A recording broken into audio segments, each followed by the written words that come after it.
Oye, hace un tiempo ya estábamos hablando de movimientos importantes en la Tierra. Salfate, hicimos acá un capítulo. Exacto. Y hoy día tenemos que hablar justamente de esta alarma en México. Este violento movimiento se grafica en 7.1, que fue eso de las 20:47 horas mexicanas, ¿cierto? En el centro y sur de México, donde ya se habla de un fallecido. De hecho, lo anunció justamente el gobernador del sureño estado de Guerrero, que hablaba de un fallecido por un poste de la luz que se cae justamente sobre esta persona. Pero a los seguidores de las teorías de migraciones sísmicas, esto trae dos noticias. ¿Ya? Buenas, digamos, insisto, para quienes consagran esa posibilidad.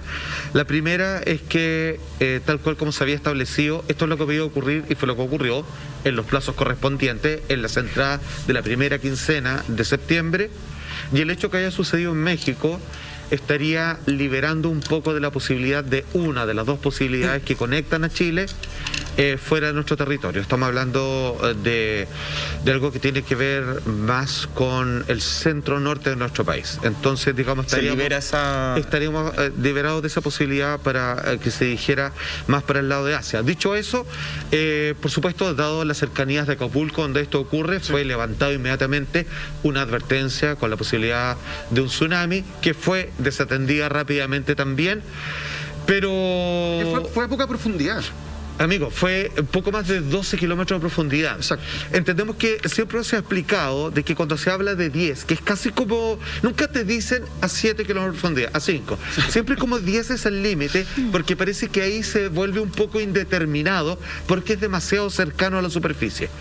Entonces, ¿qué quiero decir con esto? Que cuando dicen 12,6 es que efectivamente ya sabemos que esa fue efectivamente la profundidad, y eso es demasiado cerca del suelo, y por lo tanto entendamos que un 7.1 en suelo mexicano, que es un poco más feble dado la consistencia del terreno comparado con Chile, que se mueve más de la cuenta. Entendamos que si hay un terremoto 7.1 en Santiago, si a eso tú le dices, ya, pero yo vivo en un piso 10, eso es como de base como lo viven los mexicanos, como si vivieran en un edificio en altura. Exacto. Para ellos un 7,1 es más fuerte que para el suelo chileno. Si a esto le sumamos los problemas de construcción y todo, digamos, los atados que tienen, digamos, frente a las normativas municipales, esto por lo tanto es considerado como un desastre tal cual como es hasta ahora.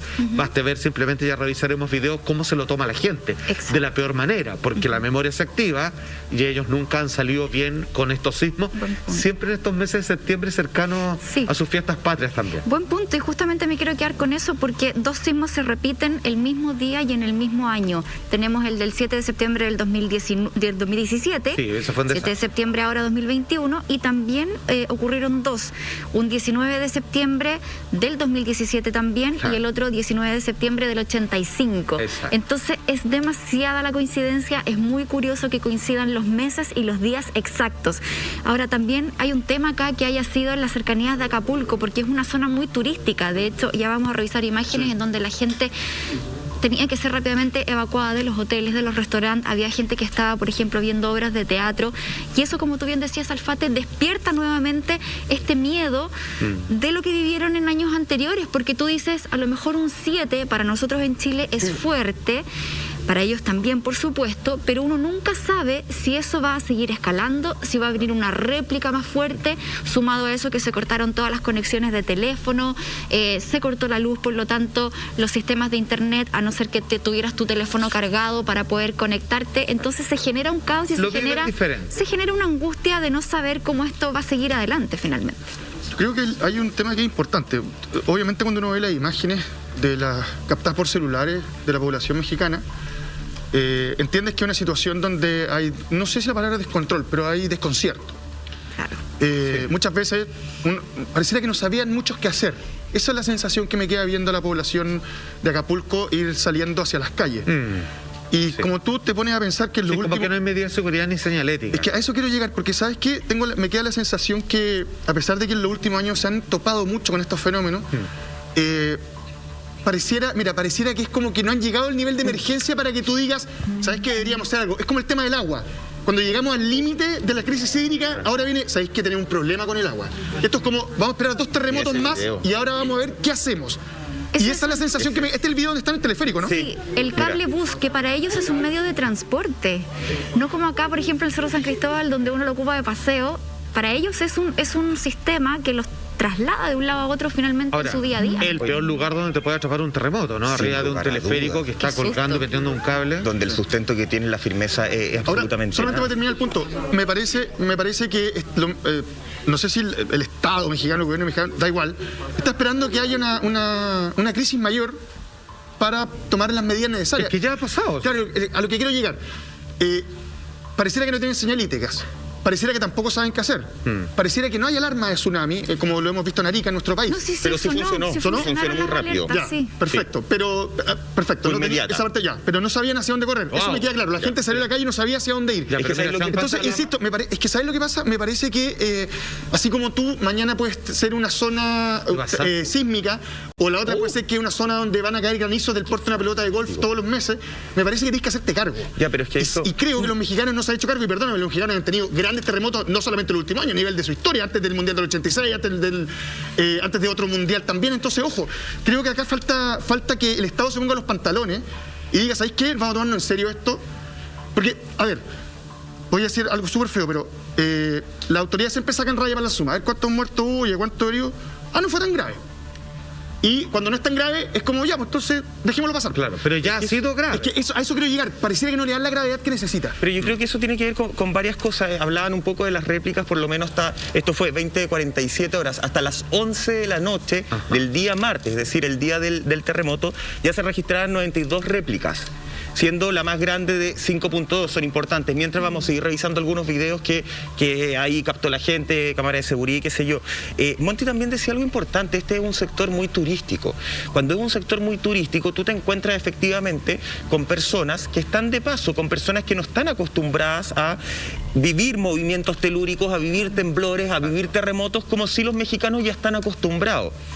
Punto aparte es lo que tú dices de la señalética. Creo que el check para arriba es de la alerta de tsunami, que sí funcionó y funcionó de manera rápida, efectiva, le llegó un poco como funciona acá en nuestro país. Sí, que es el desde, que es el desde, no es para aplaudirlos tampoco, pero por lo menos sí tenemos eso. Bueno.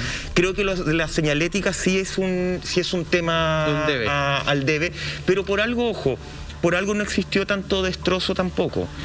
Yo hablaba de una persona que haya fallecido porque sí, un poste eléctrico cayó lamentablemente. Y por la pero duración, si nos vamos a viviendas, las viviendas también resistieron. Eso habla Salfate, yo ahí lo desconozco y no encontré el punto. ¿Habla de que ellos también tienen un sistema de construcción similar al nuestro? Bueno, ¿o hablan de la suerte que tuvo en esta pasada por la duración breve del terremoto? No, pero ojo, perdóname, en los terremotos anteriores, días después y semanas después cayeron algunos edificios. Sí. Entonces, no tiene por qué que caiga la construcción en el momento que tú digas, está mal hecha. Puede caer con los días posteriores. Claro, pero que yo quería saber si ahora cambiaron en el tema de la construcción. Tengo la respuesta, fíjate, y no sé si es buena. Este terremoto, y me gustaría, por favor, si podemos revisar una imagen que está en puerta, que para que ustedes entiendan que el 7.1 de los mexicanos... Esa es impactante, mira. Para nosotros un 8.1. Mira, por favor, quiero que vean el piso, mira. El movimiento. Se dobla esa tensión, para arriba y para abajo, para los lados, retorciéndose, prácticamente a punto de quebrarse. Ya, ¿qué es lo que estamos viendo acá? Ahí estamos viendo una casa antisísmica. Entonces les voy a dar, claro, que esto no es porque obviamente nos sigue el movimiento y está a punto, digamos, de partirse. Se mueve casi como una centrífuga. Si fuese antisísmica sería en una pura dirección, no podría llegar exactamente, porque aunque el movimiento sea a un lado, las edificaciones antisísmicas buscan el eje para el movimiento que ellas mismas se han planteado para que resista. ¿Okay? Es como estar parado en una situación de que no importa cómo llegue el movimiento telúrico, yo me muevo en esa dirección, que es para lo cual estoy preparado. Duró poco, esa es la primera explicación, solo 45 segundos. Los terremotos se miden en minutos por lo general. El del 2010, recordemos, duró 3 minutos y 45 segundos aproximadamente en Chile, que es una gran diferencia. O sea, y lo otro es que en Acapulco, y esto con todo cariño, ustedes saben los mexicanos cuánto los quiero, mucho. Nos ven mucho. Es que Acapulco invirtió mucha plata de parte del narcotráfico en el lado de dinero en Acapulco. Y a diferencia que los municipios hicieron muy bien la pega y sí hicieron mejores edificios para poder hacer un mayor centro turístico atractivo en el lavado de dinero y darles algo, digamos, de calidad a la gente para poder justificar los ingresos de plata. O sea, buen fondo, la forma la podemos llegar a discutir, pero el fondo se cumplió por lo menos ahí. Tiene que ver por el punto geográfico específico, a diferencia de otras ciudades como las mayores y principales no turísticas de México, bueno, son todas turísticas en realidad, y el caso es que duró muy poco. Pero esa fue la explicación. Hay un sistema de construcción distinto en gran parte de la nación, del resto de la nación. Claro, y no solamente se sintió fuerte en su epicentro, en el estado de Guerrero, en Acapulco, sino también en Ciudad de México. Creo que había alcanzado un poco más de 6 grados también este movimiento, por lo tanto se expandió rápidamente. Y me quiero quedar con el tema de las alarmas, de estas alertas sísmicas, ¿cierto? Que ellos tienen un sistema como de altoparlante, ¿cierto? En donde empieza a sonar una sirena minutos previos a que comience el movimiento. Contaban que en el 2017, para el terremoto que fue también el 7 de septiembre, las alarmas se activaron el día 6 de septiembre. Entonces ahí hay que tener mucho ojo con este tipo de sistemas que funcionan, que sirven, pero que también cuando fallan una vez y se activan una segunda vez, uno ya empieza a dudar si efectivamente la alarma será cierta o no, porque claro, como todo sistema podría tener eventualmente una falla. Pero también yo creo que deberían haber cosas complementarias para poder empezar a avisar, porque sabemos que no se pueden predecir los terremotos así como predecir un huracán, por ejemplo. Entonces la gente tiene que estar más bien preparada para poder reaccionar, aunque yo creo que los mexicanos tienen también, al igual que nosotros, súper internalizado dentro de su cultura, más o menos lo que tienen que hacer y para dónde arrancar y cómo comportarse, es más ¿cierto? de espanto, ¿eh? Claro. O sea, me refiero, es mucha más la gente que se echa a llorar y a rezar que las imágenes que podemos ver en Chile cuando sucede algo similar. Es que ellos son muy creyentes también. Acá tiene mucho que ver también con el tema de cuánta persona fuera de México está. Recordemos que a pesar, uno dice ya estamos en periodo de COVID y veíamos ahí en un video que estaba la gente con mascarilla. México es un país que no cerró las fronteras a los turistas. No es como Chile. Que no puede. Bueno, además, pero lo que voy es que hay mucha gente y en México se está haciendo un poco la vida bien normal dentro de todo. Las discotecas no se cerraron, ¿cierto? Sí. Los centros nocturnos, no hay un tema de aforo, o sea, los turistas siguen paseando. Ahí estamos viendo mientras reacciones de la gente en la calle, este tema del ruido, además de cómo los autos empiezan a sonar, y aprovechando los videos de la calle Salfate, muchas personas empezaron a hablar, y estamos viendo algunas imágenes, de que en algún minuto el cielo se empezó a iluminar. Sí, de que vieron con relámpagos de colores. Como destellos. De hecho, en este y en el video anterior vimos un poco especie de relámpago de colores. Yo, mira, ahí se ven algunos. Yo cuando vi eso, cuando empiezo a escuchar en las redes sociales, como el video que estamos viendo acá, yo lo primero que dije, este es el día del juicio final. Maestro, objetos voladores no identificados, así como ya con todo, además sumando un antecedente que México además lo está pasando, en otro sector lo está pasando bastante mal con el tema de las inundaciones. Sí, por supuesto. Y eso no es menor. De hecho, en Hidalgo se reportaron 17 muertos porque un hospital se inundó y se quedaron sin electricidad. Entonces la gente que necesitaba oxígeno no estaba en las medidas correctas de ese hospital, terminaron falleciendo 17 personas. Sumado a ese antecedente, inundaciones, terremotos, y después veo estas luces, ¿qué es? Maestro, una vez más, así como orgullo autobombo, como se diga, en este programa hace muchos años fuimos los primeros en explicar algo que rara vez los chilenos han presenciado o no se han dado cuenta. Eso que están viendo usted ahora, que es un espectáculo que podría ser tremendamente pintoresco y hermoso, digamos, si que no estuviese acompañado de un fuerte sismo, es algo que sucede con bastante frecuencia, y les voy a dar varios ejemplos en nuestro país, y que pasó en el año 2010. Solo que como era de noche, estamos hablando de las 3 de la madrugada, y había una luna llena, la luna llena fue el único indicador que nos permitió darnos cuenta de que esto ocurrió para el terremoto del 2010, al teñirse nuestro satélite natural completamente de un color anaranjado que viraba a veces hacia el amarillo y un poquito hacia el verde, porque esos relámpagos sucedieron para el terremoto del 2010. Estos que son especies de arcoíris estáticas, de energía plasmática que se generan en el cielo, uno los puede ver de manera muy frecuente si uno va de paseo al Valle del Elqui, por ejemplo. Si tú te quedas en la noche, en ciertos sectores, todo el año, tú te quedas a ver y ves cómo los cerros relampaguean toda la noche. El cielo está despejado, no hay nubes, no tiene que ver con truenos, ni mucho menos. Hay descargas de energía tan fuertes, y el Valle del Elqui, digamos, con todo el misticismo que lo rodea, se ven de forma habitual. No es como para los noruegos ver una aurora boreal, aquí los relámpagos, así, pero uno tras otro, así, y que salen del suelo hacia el cielo. Esto es un fenómeno que ya lo vamos a explicar, que la gente de Pictoline hizo una especie de drama muy maravilloso y que tiene un nombre y científico. Y tiene que ver precisamente porque un terremoto no es otra cosa que la Tierra rompiéndose. Y al igual como cuando uno hace chispa, friccionando dos piedras, ¿cierto? Para generar, finalmente nos damos cuenta de que se genera precisamente esas descargas de energía. Triboluminiscencia. Exactamente, ahí lo estamos viendo. La gente de Pictoline, que tiene la capacidad de en una sola página hacer un resumen perfecto, vemos cómo estas características de color que van del naranjo al azul, según la formación de las rocas que están rompiéndose y que generan un terremoto, hacen emerger esta energía que es liberada y su consecuente manifestación en el cielo. Claro, es como la estela del meteorito, en el fondo. Claro. Es la fricción de las piedras que tienen distintos minerales y van provocando que en la atmósfera se hagan distintos colores. Yo nunca lo había visto. Exacto. No, ¿Sabes que tú decís que en Chile ha sucedido? Primera vez. Como les decía lo del 2010, que se veía, como estaba nublado y había luna llena y era las 3 de la mañana, era de color naranjo. Entonces hablaba así como que era de arpo, fusible, claro, porque se ven arcoíris. De hecho, en China muchos terremotos, algunos están descarados esto, que saben que va a terremotear sin que haya ningún árbol en medio, porque empiezan a aparecer arcoíris móviles. Entonces uno dice, oye, hay un arcoíris que se mueve, así como manchones de colores, y la gente se chuta, va a haber un terremoto, porque es lo que se viene. Exactamente. Ahora, insisto, si alguien quiere ver esto, sin que haya un terremoto por medio, si uno va al Valle del Elqui, lo va a ver sí o sí. Y es hermoso, embarga, digamos.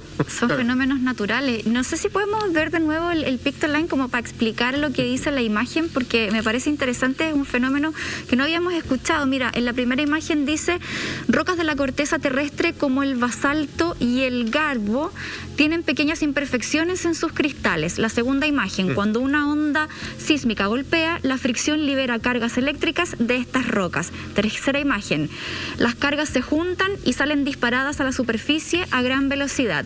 Y al final tenemos la conclusión manifestándose en el aire en forma de descargas eléctricas y luz. Es como cuando uno toca algo y le da la corriente, cuando uno está con estática y toca algo de metal, es lo mismo. La explicación científica que se da ante este fenómeno, porque se hablaba también del red sprite, que eso tiene que ver, parece que con un fenómeno diferente a esto, que tiene que ver como con las tormentas. Pero en este caso es lo que se explica acá en Pictoline, cuya fuente es también National Geographic, así que ahí como bien explicadito para que no nos quede duda, porque yo primera vez que veía algo así en los cielos y es bien impactante. O sea, restándole la tragedia, como decías tú, es como bonito de ver, ¿no? Es como lo que pasa con los volcanes. Cuando en los volcanes hay tormentas, y no porque venía lluvia, sino que porque lo que está arrojando el volcán tiene una tormenta privada sobre el sector, lleno de relámpagos y todo eso. Hablaste al principio del tema de la migración sísmica. Dijiste que en el fondo que es bueno porque se va hacia arriba y después se va hacia otro lado. Claro, la probabilidad, digamos, puede ser más amplia, pero esa es la lógica del comportamiento habitual. Entonces, pensando en esa lógica, nos genera más tiempo de incertidumbre, entendiendo que en algún minuto este evento tiene que ocurrir en Chile y se genera una mayor concentración de energía, porque es como, lo estamos esperando, se fue para otro lado, vamos a tener que seguir esperando, y mientras más esperáis, posiblemente la reacción puede ser mucho mayor. Sí, pero, o sea, lo que gatilla un terremoto es algo que es desconocido, pero entendemos que nuestro suelo se está generando energía porque no ha habido un terremoto hace mucho tiempo. Entonces, venga de donde venga, podemos ser nosotros el punto de origen, por así decirlo. Claro. Ya los geólogos están de acuerdo en eso, que deberíamos tener todas las precauciones porque debiera ser fuerte. Lo que quiero decir es que en base a esa teoría de la migración sísmica, uno de los dos estaríamos, el del centro norte, y habría que estar atento al otro, en donde, como siempre, nuestra intención es informar frente a todas las posibilidades, y si consideramos esta información es porque en el tiempo ha demostrado, digamos, un grado de asertividad que vale la pena mencionar. El del sur sigue ahí latente. Aprovechamos a mandarle un abrazo a todos los amigos mexicanos que nos ven, son fanáticos, así somos. Un abrazo cariñoso. Ahí, abrazo y que todo salga bien. Amigos, alguien que podríamos definir como una especie de...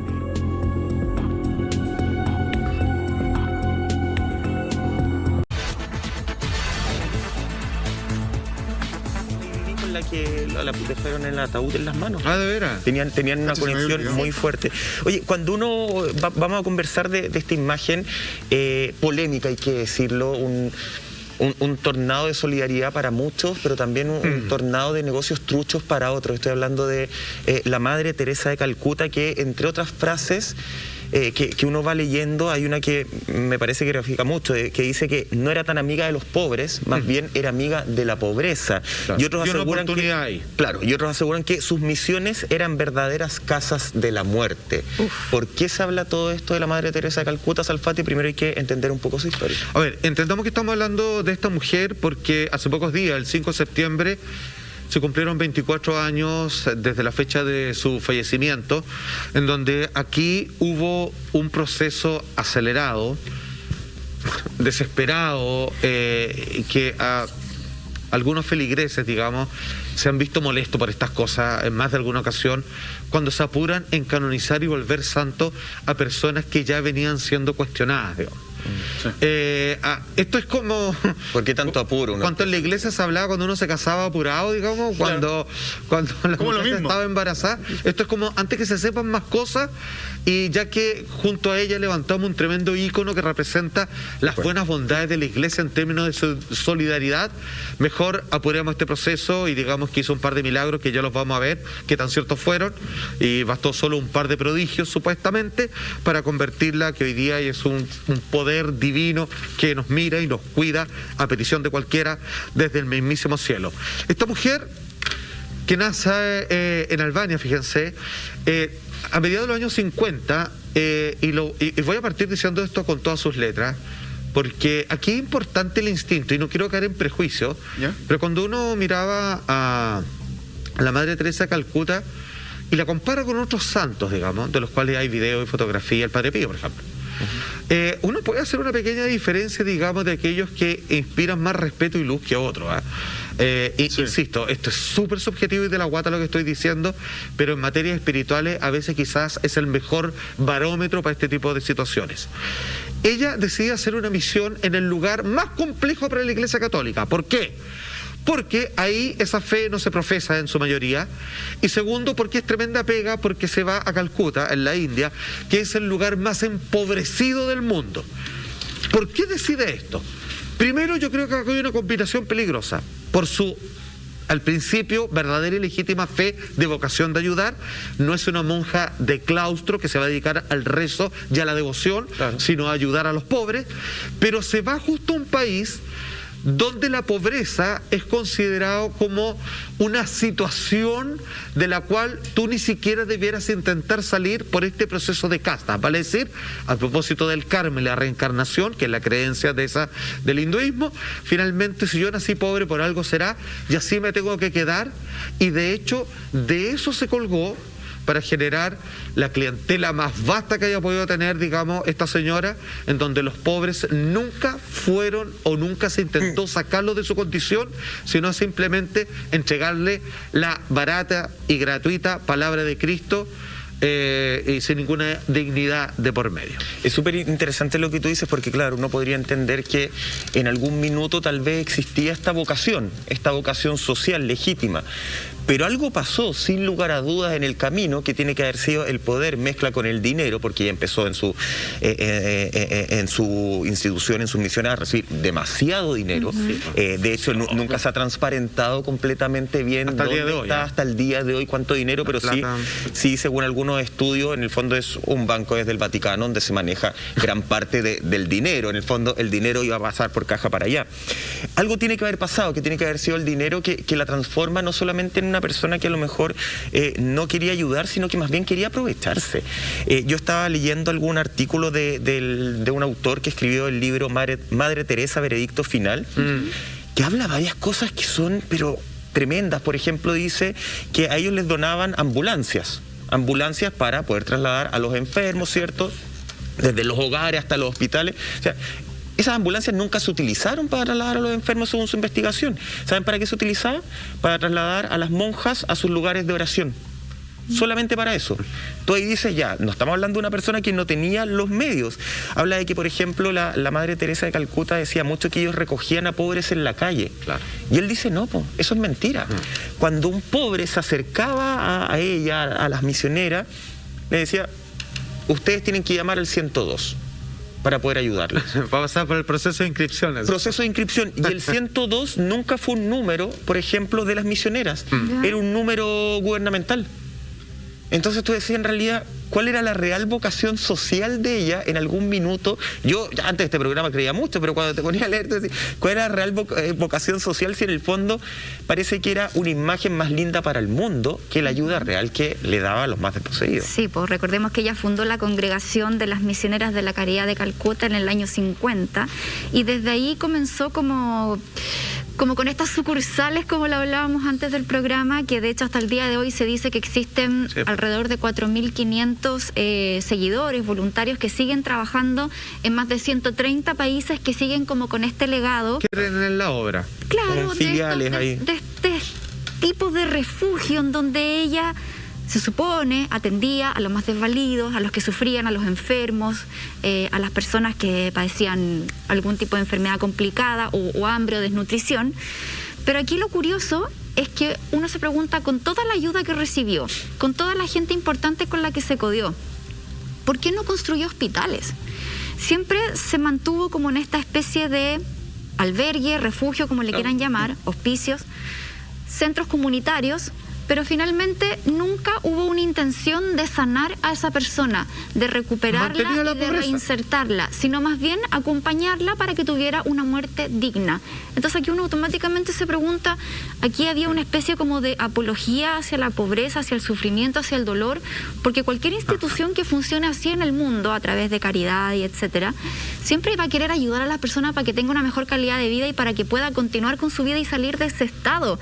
En cambio acá, yéndonos con lo que dice la investigación y distintos autores que ya vamos a ir mencionando, en donde muestran este lado B de la Madre Teresa, ella pareciera que le importaba que la gente solamente muriera dignamente, no le importaba recuperarlas. Eso es como lo que yo rescato de todo esto, ¿no? Según la visión de ella, claro. Porque todos los estudios dicen que hay muchas personas que se podrían haber salvado si los hubieran centrado en los medicamentos, claro. O sea, medicamentos vencidos, agujas que reutilizaban, la lavaban bajo el agua, o sea, eso bajo ningún lugar, claro, dignidad más allá de lo que ella creía. Que a los enfermos Lama les daban, por ejemplo, solamente unas aspirinas, unos analgésicos y ya está. No había un tratamiento real de por medio. Eso de morir feliz, espérate, te lo voy a buscar. Mira, ¿sabes qué? A mí me parece que la Madre Teresa de Calcuta es como un fenómeno de marketing. Es muy bonito ver a la gente morir con tanta alegría. Frase de Madre Calcuta frente a las pobres que ella cuidaba. Sí, es bonito ver morir a tanta gente. Porque está con alegría, porque la va a recibir en San Pedro, a la entrada del Jardín del Edén, y le va a decir, a ver, está en la lista, perfecto, adelante. Claro. Mira, a mí me parece que ella es un fenómeno de marketing. A mí me parece que lo peor que le pudo haber pasado fue hacerse famosa. Porque desde esa perspectiva entendió el poder que tenía y la imagen que le generan los medios de comunicación. Cuando tú tienes una persona como la Madre Teresa de Calcuta, que al menos yo la recuerdo en mi infancia apareciendo constantemente en los noticiarios, haciendo sus campañas humanitarias, yendo a visitar enfermos y todo, claro. Tú tiendes a idealizar a esa persona y tiendes a pensar que esa persona es 100% buena. Es lo que hacen los medios. Cuando uno se equivoca es 100% malo, cuando uno hace que bien es 100% bueno. Y ella logró generar esa imagen, y a mí me parece que esa imagen la supo aprovechar. Y cuando la Monte dice, oye, pero ¿por qué no construyó hospital y todo? Porque es muy mal negocio. Porque el negocio para que tú recibas donaciones es aparecer en las noticias mostrando que lavaste las agujas porque no hay más agujas. Claro. Mostrando que no hay medicamentos para que alguien diga, posiblemente un tipo como Farcas, diga, uy, sí, qué mal esto, le voy a mandar al tiro 5 millones de pesos porque los necesitan. Sin preguntarse, porque como tú tienes la imagen generada por los medios, ¿qué va a hacer ella con el dinero? Tú asumes inmediatamente que si recibe un donativo la Madre Teresa de Calcuta, ese dinero va a buen puerto. Y las cosas demuestran que no son así. Entonces me parece que cuando tú tienes esta organización casi piramidal, criminal, donde usas a gente pobre y enferma con el fin de poder generar ingresos y poder generar una organización donde todo funcione respecto a cómo se hacen las relaciones públicas y el marketing, me parece que es un fenómeno perfecto. Me encantaría que esto lo analizaran en algunas universidades, porque es increíble cómo tú logras transformar a una figura en algo casi intocable. Es como ella no tiene sombras, tiene solamente luces. Claro. Y ese negocio es muy bueno. Entonces, insisto, si tú muestras que estás rodeada de pobreza constantemente, que constantemente hay problemas, los donativos van a ser cada vez más gruesos. Sobre todo cuando te juntas con algún tipo de líder estatal o la misma Lady Di, etcétera. Generas esa imagen hacia el mundo en la cual demuestras que eres un iluminado y un distinto, que estás aquí para hacer el bien, cuando en realidad lo que estás aquí es para, digamos las cosas como son, arreglarte los bigotes y seguir adelante armando esta organización que a mí me parece que tiene de lo menos humanitario que hay. ¿Hay un punto de confusión en ella? Vale decir, puede que ella crea que lo que está haciendo está bien y se le va de las manos, por ejemplo, en algún momento, porque en el 64, 11 de septiembre, ojo, para alguna terrible fecha, para ella fue que Dios le habló y le dijo, dedícate a cuidar a los pobres. Y ella dice, mira, de hecho hay una frase de ella, dice, estaba por dejar el convento y ayudar a los pobres, pero lejos de, digamos, de la iglesia, claro, mientras vivía entre ellos. Fue una orden, está hablando que Dios le dijo, fallar habría significado quebrantar la fe. ¿Cabe la posibilidad de que ella tenga un resquemor psicológico? Que ella diga, ¿saben qué? Yo protejo a los demás porque soy tan egoísta que no me puedo cuidar a mí mismo. Es como, lo digo con todo cariño, hay personas que prefieren cuidar más a los animales que a las personas porque es más fácil. Entonces, puede ser que ella parta bien en esta intención y luego dice, chuta, ya esto se me fue de las manos muy grande, yo no sé controlar, yo no tengo nadie con la plata, pero veo que me sirve y para adentro. Es que, ¿sabéis qué? A mí me parece que si ella partió bien hasta los 18 años cuando quiso ser monja probablemente. No le veo me pasa que no le veo bondad ni siquiera en sus palabras ni en sus luchas personales. Tomando el tema que decía Lama, yo creo que ella se hace cargo de un negocio que es el negocio de la solidaridad, que todos sabemos que es un negocio tremendamente exitoso. En el fondo utiliza el dinero como un medio para acallar las conciencias de quién, de los más poderosos, que sienten que haciendo estos donativos, ¿cierto?, sin importarles nada probablemente en qué están esos dineros, pero yo doy el dinero, doy mi donativo, claro, entonces mi conciencia está tranquila, está mi fin. Lo que ella estaba haciendo era calmar a los más poderosos, bajo esa lógica como espiritual religiosa, jamás preocupándose de los más pobres. Monti decía, ¿por qué no hizo hospitales? Yo hago una pregunta más básica incluso. ¿Por qué no contrató enfermeras, médicos? ¿Por qué no le dio clases de enfermería, por ejemplo, a las hermanas, a las monjas que estaban ahí? Claro. Porque claramente no le convenía. Uno dice, y lo vamos a ver en más detalle, con qué líderes se metió. Pero a mí hay algo que me parece que es bastante grave, que es... Dime con quién te juntas y quién eres en el fondo acá. Y además, ¿a quién defiendes? ¿A quién defiendes? Porque si bien hoy día los casos de pedofilia en la Iglesia y en el Vaticano son mucho más comentados, en esa época también eran comentados. Y existió, y acá lo voy a leer para no equivocarme, un caso de un apoyo de ella que era un confesor y consejero espiritual, el jesuita Donald McGeer, que fue acusado justamente de abusar de un menor de edad.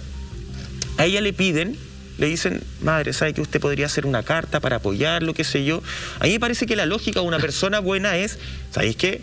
Investiguemos. Por último, si le tienes cariño, investiguemos. Pero yo no voy a salir a apoyar a una persona que está siendo acusada de esto. Claro, limpiarle la imagen. Llevar a Torreal. Ella escribió la siguiente carta, ¿cierto? Porque se lo pidieron justamente y ella escribió: entiendo lo grave que es el escándalo afectando a la Iglesia en los Estados Unidos y lo cuidadosos que debemos ser para guardar la reputación y la pureza del sacerdocio. Ahí está reconociendo que algo hay. Entonces uno dice, bien, vamos bien. Sin embargo, confío plenamente en el padre McGeer y espero que se pueda restablecer en su ministerio indispensable cuanto antes. Ella mandó una carta para que una persona abusada fuera depositada nuevamente en su lugar. ¿Qué es lo que pasó? Lo está pidiendo la Madre Teresa de Calcuta. Entonces, ¿qué es lo que hacemos? Lo restituyeron nuevamente en su posición. ¿Qué pasó después de eso? Y te lo voy a decir, después de eso enfrentó 8 demandas de diferentes familias de esa persona porque seguía abusando de menores de edad.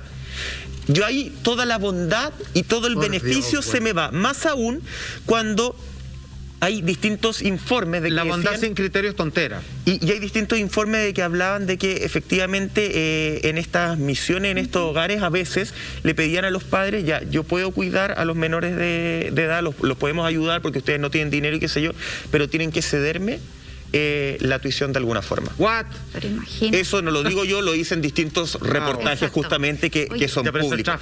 Bueno, de ahí se metió con un montón de políticos poderosos y de reputación a dudar. Sí, pues hablemos también de de sus amistades de poder y también de sus detractores, porque muchos de ellos dicen que finalmente su misión, su real misión, no tenía que ver ni con los pobres, ni con los enfermos, ni con hacer el bien, sino llevar a cabo, implantar o esparcir esta ideología fundamentalista más conservadora del catolicismo.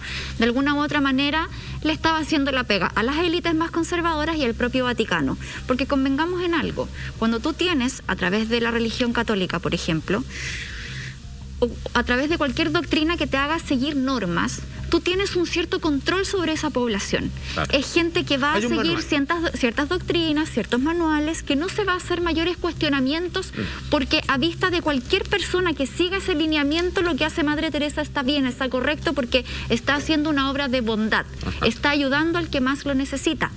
Pero ¿qué pasa con esta otra ala quizás más progresista que siempre se está cuestionando las cosas? Y es la rama que más incomoda a todos estos sectores conservadores, porque son los que meten son los que reclaman, son los que se sublevan, son los que hacen el segundo análisis. Exacto. Y eso incomoda demasiado. Por lo tanto, yo creo que también Madre Teresa era un poco la que llevaba este mensaje de orden, que le convenía, por supuesto, a todas las élites con las cuales ella se involucraba. De hecho, con personajes que uno dice, Salfate, pero a ver, no me calza que Madre Teresa Calcuta haya sido tan cercana a Hillary Clinton, por ejemplo, o a Bill Clinton. Mira. Es como, ¿what? Si son pensamientos en algunos puntos contradictorios totales. Revisemos un poquito eso. ¿Cuáles fueron sus más grandes alianzas o amistades? Déjame decirte, antes que esta mujer, y era que no, en 1970 recibe el Premio Nobel de la Paz. Obviamente por... Está bien viciado ese premio. No, sí. O sea, es que con Obama hace... O sea, bueno, ya se con Obama, gente del directorio encargado del premio renunció. Dijo, no, ¿sabéis qué? O sea, no, ahora sí que se pasaron. Así porque nunca le habían dado el premio Nobel de Paz que hace la guerra, digamos. Pero bueno, atención. Esta mujer estuvo involucrado con al menos 2 dictadores, ¿cierto? Los paso a mencionar de inmediato. Primero, Duvalier de Haití. ¿Eso sí que era malo? Ya, escúchame, está hablando de genocidio. Digamos, Haití es lo que es hasta ahora, producto de Duvalier. O sea, este hombre generó un proceso de corrupción, robo, y mandando y comandando desde la pobreza. Se dio cuenta de qué gran negocio, como en el medioevo era el alfabetismo de las personas para enchufarle cualquier ideología dentro de la cabeza y tienen que hacer caso. Oye, y el Dios dice, o sea, el rey dice que va a venir a pegarle unos cachamales y a tomar a sus mujeres, pero ¿ustedes se acuerdan quién puso el rey donde está o no? Dios, pues, ya, pues, entonces estamos listos. Vamos a hacer caso, ¿ah? Ya, perfecto. Y ahí viene Freedom, William Wallace y todo lo demás que dijeron, basta con esta estupidez entre la iglesia y los reinos. Ok, Duvalier finalmente hace una férrea amistad con Madre Teresa de Calcuta, quien tiene solo buenas palabras para él. Le dicen así como, qué difícil la pega que le tocó a este hombre, y acá está, elegido en democracia, que él podría salirse y vivir su vida tranquilo y feliz, y sin embargo, él sigue por su pueblo, por los pobres. ¿A quiénes torturó? ¿A quiénes mató? ¿Persiguió? O sea, ella estamos hablando de un cómplice no silencioso, porque no es por omisión, sino que ella le hace un cartel publicitario a la Madre Teresa Calcuta, a Duvalier, para que digan así como, ojo, detrás de este hombre. También está Ken Beroxa, que también viene de su procedencia, su país de origen, que es Albania. Albanés. Dictador. Entonces, dictador de Tomilomo. Entonces, alguien puede tener ideas, por ejemplo, que si Pinochet, por ejemplo, era católico conservador, porque por años, digamos, por décadas, por milenios, las Fuerzas Armadas, las milicias con la Iglesia Católica, estratégicamente son amigos, claro, porque tú me defiendes con armas y yo le digo al pueblo que tú eres amigo de nosotros y estamos todos bien. Hay 2 poderes que no se cuestionan, por ejemplo, y entre medio cae el rey, digamos, y todo lo demás. Entonces, hay a veces dictadores que incluso caen mucho más dentro de la ideología católica, porque la practican. Pero como en el caso Albani, cuando no es así, y más encima rezan para el otro lado, como decía un amigo, y que hace todo lo contrario a lo que les corresponde dentro del marco de su creencia y de fe, y que esta mujer, que es un símbolo, que ella sabe lo que yo digo, se va a hacer porque es una marca registrada, apoya a este hombre anunciando yo nací acá, símbolos patrios personales, y que en realidad de esta tierra sale gente como yo por hombres como este. Créeme que le hizo. Estamos hablando una campaña, pero... A ver, espérate. Ya, yo entiendo que ella tenga amistad con el dictador de Haití porque están en el mismo negocio. Claro. El negocio de los pobres, que es muy conveniente para los que tienen poder. Sin embargo, la Monti nombró a los Clinton. Sí. Y ahí es inevitable entrar a teorías de conspiración, porque si tú me dices que ella se juntaba con los Clinton... Los Clinton tienen varias guarderías de orfanato y todo, y están... Ya, pero a lo que quiero llegar es como... ¿Habrá alguna posibilidad que esta mujer haya estado incluso en alguna vez invitada al grupo Bilderberg? O sea, ¿cuál es el nivel de conexión? Michael lo dijo, yo creo que se parte del tráfico de personas. Es que, ¿cuál es el nivel de conexión que puede Eso está tener? estudiado por distintas personas. Exactamente.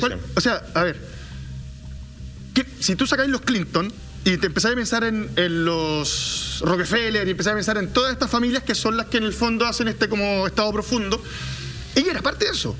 A mí no me cabería otra explicación, porque es la única forma de entender que ella hasta el momento de su fallecimiento eran muy pocas las voces que la ponían en duda. Y cuando una voz quería ponerla en duda, como los libros que nombraba anteriormente, esa voz se caía rápida. Sí. La prensa no lo hace, porque la prensa tiene sus dueños. Exacto. Los libros son independientes de los investigadores. Claro. Bueno, y de hecho, si hablamos como ese nivel que tenía ella de codearse con grandes políticos, Ronald Reagan, también presidente de Estados Unidos, le entregó la medalla presidencial de la libertad. Entonces, aquí es donde uno dice, o sea, siendo una figura que era tan transversal en tantas posturas políticas, o sea, desde Clinton, Ronald Reagan, Lady Diana, la princesa Sofía, la reina Isabel. Entonces, al final, tú dices, es una figura que pareciera unir en ciertos puntos los intereses de los poderosos que no tenía que... Ya estamos de regreso en Así Somos, revisando, analizando las luces y sombras, al parecer más sombras de la Madre Teresa de Calcuta. Pero escúchame bien en tu casa, porque este 28 de septiembre se cumple un nuevo natalicio de Víctor Jara, músico, compositor, dramaturgo y actor, pieza fundamental del patrimonio cultural que fue brutalmente asesinado durante la dictadura. La idea es que en este aniversario celebremos su vida y obra, un legado que está más vigente que nunca. Por el derecho de vivir en paz. Festival FAM Víctor Jara 2021 es este 28 de septiembre con grandes artistas como Jorge Culón, Los Vázquez, Roberto Márquez, entre otros, desde las 18 horas por todas las redes sociales de la Fundación Víctor Jara. Más información y también las adhesiones las encuentras en famvictorjara.cl. Nosotros seguimos avanzando ya en esta madrugada de día jueves acá en Así Somos y vamos a revisar justamente una gráfica que describe, yo creo, muchas cosas insospechadas. Dice, creo que es muy bonito para los pobres que estos acepten su suerte, para compartirla con la pasión de Cristo. Creo que se está ayudando mucho al mundo mediante el sufrimiento de los pobres. Estas palabras no son de alguien que creyó oír esto, no, son las palabras textuales de la Madre Teresa de Calcuta, una madre que además, compañeros, hablaba de que ella no se metía en política. Ella decía, yo nunca me meto en política, a pesar de todo lo que habíamos hablado anteriormente. De hecho, y lo conecto con esta frase, en 1982 ella hizo una visita oficial a Guatemala, donde le preguntaron justamente por la pobreza extrema y por la violencia que se estaba viviendo en Centroamérica. Y ella dijo todo está pacífico en las partes del país que visitamos. Yo no me involucro en esa clase de política. ¿Sabes qué? En ese momento, Lama, en Guatemala se estaba viviendo uno de los asesinatos más grandes justamente de indígenas, por ejemplo. Y ella prefería hacer la vista gorda. ¿Por qué? Porque el sufrimiento casi que hay que agradecer. Es que ¿sabes lo que pasa? No es que hagan la vista gorda, es parte de la organización. Mira, voy a volver a leerlo. Se está ayudando mucho al mundo mediante el sufrimiento de los pobres. Pero claro, si tenía un montón de pobres con trabajos esporádicos, mal pagados, de los cuales no pueden salir del margen de la pobreza, están obligados a tomar esos trabajos, el mundo está funcionando porque el rico sigue generando para él, el mundo sigue girando y el pobre no sale desde el espacio en el que se encuentra. ¿Puedes leer de nuevo esa frase? Porque a mí me da la impresión que está haciendo algo así como la compra de la huella de carbono, que es como por el sufrimiento de algunos, otros pueden recibir el perdón de Dios por el sacrificio de esto. en los beneficios de algunos pocos. Es como Dominga. Es como alguien está pagando, digamos, alguien está sufriendo por la humanidad para que yo siga viviendo bien. Es como eso. Entonces, ustedes pobres están haciendo una labor inconmensurable, que Dios les sonríe y que van a vivir, digamos, en el paraíso junto a Él. Así que sigan siendo pobres porque vamos bien. Una cosa sí. Pero eso es una... es un lavado de cerebro terrible a gente analfabeta, ignorante, muerta de hambre, que no tiene cómo defenderse desde la cultura, ni mucho menos con ningún sostén biológico de personas sanas que les permita rebelarse. O sea, están doblemente condenados, primero por su condición social y luego por una ideología que ni siquiera pertenece a su cultura de nacimiento. A mí me parece que esto es un nivel de abuso, sí. pero a ver, si esta señora cree lo que dice y entiende más bien lo que dice creer, debería estar en el infierno en ninguna otra parte. Pero es que ¿sabes lo que pasa? Esto es como que ella diga, bueno, para hacer una omeleta hay que romper algunos huevos. No sé, pues, bueno, o sea, es como, ¿cachai? ¿No? Es como ese nivel de frases como que del bronce. Claro, porque tú tratas de justificar lo injustificable, porque tú no puedes justificar que gente muera de enfermedades catastróficas de esta manera, ¿cachai? Oye, ¿les parece si revisamos unas declaraciones que ella entregaba a Monti? Porque, a ver, ella explicaba que la dignidad de la muerte que tú nos hablabas hace un rato tenía que ver con que nadie moría justamente en sus lugares sin esta llave de alguna forma. O sea, le da la vida eterna. Sin este pase para llegar justamente al cielo, y para eso los bautizaba. Pero bautizaba a personas que no estaban en condiciones de decir si querían o no recibir justamente ese rito. El libre albedrío. Como ella lo explicaba en las siguientes declaraciones. Was something very beautiful. Not one has died without receiving a special ticket for St. Peter, we call it. We ask the person, do you want a blessing by which your sins will be forgiven and you will see God? And they have never refused. So 29,000 have died in that one house from the time we began the work in 1952. Esto es tremendo porque además acá violenta la libertad, va en contra de la libertad de cualquier persona. Me molesta. Decidir si quiere o no recibir un rito. Me acordé de una frase que un enfermo estaba sufriendo mucho y ella le decía, tranquila, porque es el beso de Jesús. Tu sufrimiento es que Jesús te está besando. Y el enfermo estaba tan mal que le grita y le dice, bueno, dígale a Jesús que me deje de besar entonces. Claro. No quiero que me bese más porque estoy sufriendo en unas situaciones que además, desde la higiene que ya habíamos comentado. Sí. Ese era el nivel de declaraciones que ella lanzaba, y cómo justificaba el tener en situaciones indignas a todos los enfermos. De hecho, en las religiones hinduistas, donde ese hombre nació, probablemente le daba mejores explicaciones a lo que le estaba pasando, lo que ella le ofrecía en términos cognitivos. A ver, acá hay dos cosas que me molestan profundamente. Yo no soy católico y sin embargo soy respetuoso de varios miembros de la iglesia con respecto. Y la figura de Jesús me parece que es intachable en sí mismo. Ella habla de boletos, de tickets. Ella está, San Pedro. Fíjate en el uso de las palabras. Ella está diciendo, yo soy el que vende metros cuadrados del cielo. Entonces tienes que pasar por mí. Yo soy el corredor de propiedades de la divinidad. Punto uno. Y luego que dice cuando son recibido el pelo por alguien al que nosotros llamamos San Pedro. Ya está hablando en tercera persona de una figura histórica que es el santo patrono de la iglesia, donde se funda, ¿cierto? Y ya habla de él como si estuviera hablando de un Pokémon, no sé qué cosa, pero completamente distanciado de la figura del primer papa. ¿Cachai? ¿No? O sea, me refiero a... ¿Qué estoy diciendo con esto? ¿Qué fue lo que estudié en psicología? En términos de su lenguaje interno, ella ya no se siente comprometida con lo que hace. Ella está armando un engranaje, todo un entinglado para venderle a los demás. Un negocio. En el fondo, no pasa por su creencia. En el fondo ella instauró la cultura del sufrimiento como una gran concepción católica o cristiana. Mira, hay varias personas que trabajaron de forma voluntaria en estas residencias, en estos albergues hogares, ¿cierto? Tuvo varios críticos, varios detractores. Uno de ellos es un cubano estadounidense llamado Hemley González, que en el año 2008 fue voluntario Y él dice algo que se los quiero leer textual. Dice: iba a viajar por la India y decidí hacer labor social. La marca de la Madre Teresa es tan fuerte que aún sin ser religioso fue lo primero que se me ocurrió. Me di cuenta de que se trataba una violación sistemática a los derechos humanos y de un escándalo financiero.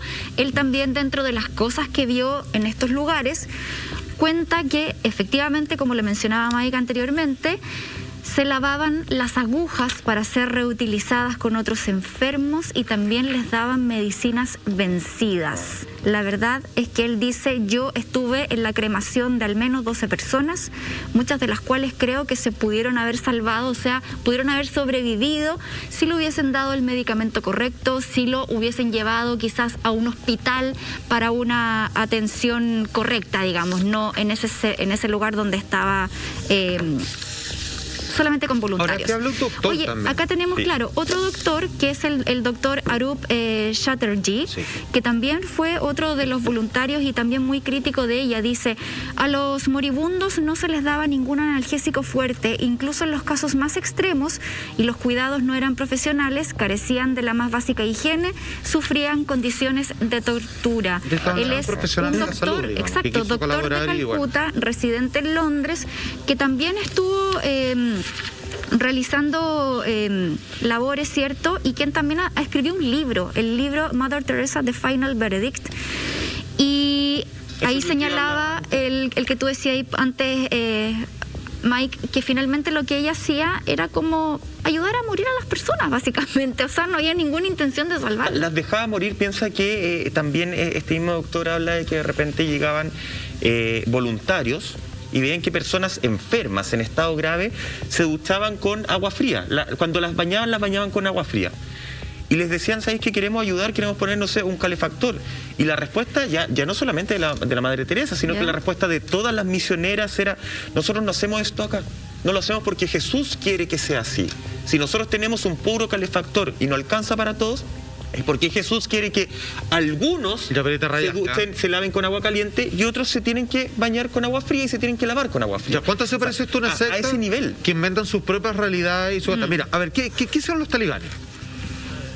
Agarraron el Corán, un libro religioso, lo interpretan a su puto antojo y terminan justificando que pueden matar a mujeres porque no le hacen una cazuela, digamos, o porque quieren estudiar algo. Ok, ahí termina esto. ¿Qué hacen estas personas? Agarran la vocación de la iglesia para ayudar a las personas y terminan también distorsionándola al punto de que se equivocan con la idea de querer ayudar a alguien y lo revierten al punto de: no te vamos a ayudar, pero vamos a ocupar tu dolor como trampolín espiritual para otras personas que están mejor, porque Dios así lo quiso. Igual, o sea, para que los tipos culpen sus culpas. Pero, compadre, o sea, con estas dos manos te lo digo. Pero la iglesia siempre ha sido castigadora. Siempre te hacen ver que tú tienes que sufrir lo que sufrió el Señor en la cruz. Cuando estás ahí te dices: por mi culpa, por mi gran culpa. O sea, es un constante castigo, es un constante inmólate. Él murió para limpiar los pecados. Estoy citando, digamos, las palabras de ellos. Para limpiar los pecados de todos nosotros. Él murió por nosotros para que no tuviéramos que hacer eso. Pero sin embargo, el mensaje es otro. Por el pecado de Adán y él limpia eso. Claro. De eso se trata esta historia. Pero el mensaje, ella lleva al extremo esta idea castigadora de sufrimiento de la iglesia para poder, digámoslo, mantener esta organización. Negocio. Perdóname, estamos hablando de una persona con estudio. Es una persona culta, es una persona que tuvo una formación. Ojo, si es que alguien por ahí no lo sabe, se lo voy a pensar. Claro, alguna gente que no comulga con la iglesia lo encuentra una brutalidad.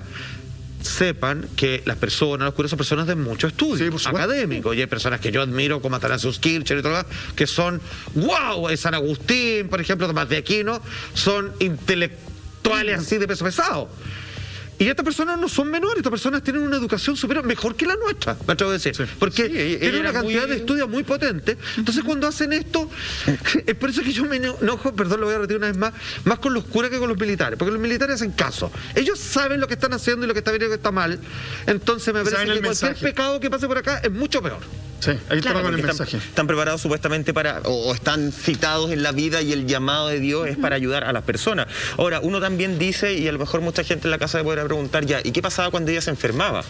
Porque yo me imagino que si ella siente que el dolor, ¿cierto? El sufrimiento es el beso de Jesús, claro, que Jesús quiere que tú estés ahí en ese hogar, en ese lugar, porque es tu destino. Yo me imagino que ella enferma le pasa lo mismo. Y no, no. Ella se enfermaba y se iba a las mejores clínicas, a los mejores hospitales. Se iba a Estados Unidos, maestro. Ella no recibía el beso de Jesús, bajo sus propias palabras. Ella no aceptaba el beso de Jesús. Ella no se quedaba en sus centros comunitarios. Ella no se bañaba, no se lavaba con el agua fría. No reutilizaba las sábanas que lavaban cuando las lavaban, ¿cierto? Llenas de sangre, de todo lo que puede tener producto de una enfermedad, qué sé yo, que las lavaban a mano, no se tapaba con esas sábanas. Entonces ahí tú decís, claro, ¿en qué momento se desvirtuó esta supuesta solidaridad inicial? Lo vuelvo a responder, yo creo que a los 18 años, y de ahí nos sintió el llamado al dinero. Sus pacientes al consultorio y ella a la clínica alemana. Sí, es como los políticos que dicen de la salud pública, o de la educación. Su hijo no estudia en los colegios públicos. Pero todos se van a las mejores clínicas y llevan a su hijo a los mejores colegios privados. Sí, eso es, pues son posturas contrapuestas, son doble discurso. Ahora, hay un periodista y escritor, Christopher Eric Hitchens, que falleció ya en el 2011, y él fue uno de los principales críticos y detractores de la Madre Teresa. De hecho, ella la califica como una real oportunista. Y él, dentro del libro pone varios hitos y cuenta varias cosas también a través de entrevistas. Y acá uno dice cuánto estas personas que están haciendo supuestamente una obra buena están dispuestas a recibir recursos de una procedencia dudosa, de una procedencia quizás de los trigos no muy limpios, pero si el dinero a ti te sirve, tú lo recibes igual a ojos cerrados. Y algo así era lo que pasó, por ejemplo, en el caso de Charles Keating, que fue uno de los condenados por uno de los mayores fraudes en la historia de Estados Unidos. En donde acá Christopher Hitchens dice: para la Madre Teresa, Keating era un buen hombre, porque le ponía jet privado cuando lo necesitaba y además le dio una donación de 1.4 millones de dólares. Y ella, cuando fue el juicio de Keating, le envió una carta, habló con el juez diciéndole que por favor tuviera piedad.